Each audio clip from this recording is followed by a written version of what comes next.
నిన్న దిల్సుఖ్ నగర్లో పిల్లలంతా రోడ్ల మీదకి వచ్చి ధర్నా చేసింది. ఎన్నికల ముందు కాంగ్రెస్ వాళ్ళేమో 2 లక్షల ఉద్యోగాలు ఏడాదిలు ఇస్తాం, గవర్నమెంట్ ఉద్యోగాలు ఇస్తామన్నారు. నిన్న అసెంబ్లీలో మంత్రి శ్రీధర్ బాబు గారు చెప్తున్నారు, గవర్నమెంట్ ఉద్యోగాలు ఏడుంటాయి భయ్, ప్రైవేట్లో నౌకరు చేసుకోపోయి అందరి గవర్నమెంట్ ఉద్యోగాలు ఇచ్చి సాధ్యమవుతుందా, ఇది కాదు అని చేతులు ఎత్తేసాడు. బట్టి విక్రమార్క గారేమో జాబ్ క్యాలెండర్ అని చెప్పి జాబ్ క్యాలెండర్ పెట్టి జాబ్లెస్ క్యాలెండర్ చేసేసిండు దాన్ని.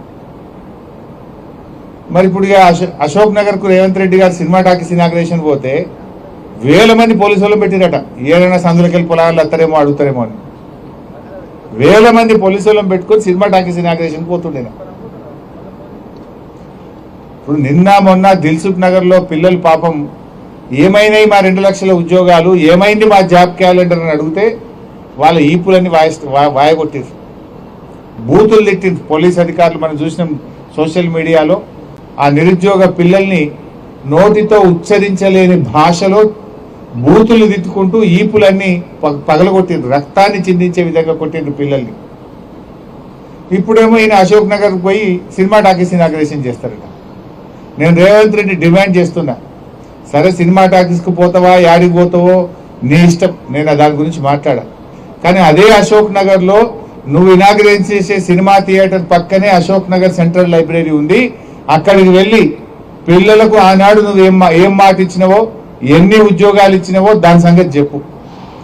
దాకా పోయి అశోక్ నగర్ సెంట్రల్ లైబ్రరీ దాకా పోయి నీ జాబ్ క్యాలెండర్ సంగతి ఏందో, నీ నిరుద్యోగ భృతి ఏందో, ఆడపిల్లల స్కూటీలు ఏందో, నీ 2 లక్షల ఉద్యోగాల కథ ఏందో చెప్పు. అక్కడ మాట్లాడాలని చెప్పి నేను ఈరోజు డిమాండ్ చేస్తున్నా. నువ్వు సెంట్రల్ లైబ్రరీకి పో. ఎందుకు గంతమంది సినిమా టాకీస్ ఇనాగ్రేషన్కు 1000 మంది పోలీసులు ఎందుకు? 1000 మంది పోలీసులను పెట్టుకొని సినిమా టాకీస్ ఇనాగ్రేషన్ చేస్తావు ముఖ్యమంత్రి. మరి ఎన్నికల ముందు అయితేనేమో ఆడికి పోతివి, ఇప్పుడు ఎన్నికలు అయిపోయినాక ఇక అశోక్ నగర్ సెంట్రల్ లైబ్రరీ యాదకొస్తలేదా? అదే సరూర్ నగర్ స్టేడియంలో ప్రియాంక గాంధీ గారిని తీసుకొచ్చి ఆనాడు యూత్ పాలసీ అని డిక్లేర్ చేసినావు కదా. పిల్లలకు ఎగ్జామ్లకు ఫీజే ఉండదు అన్నాడు, ఇప్పుడేమో ముక్కు వెండి ఫీజు వసూలు చేస్తుండు.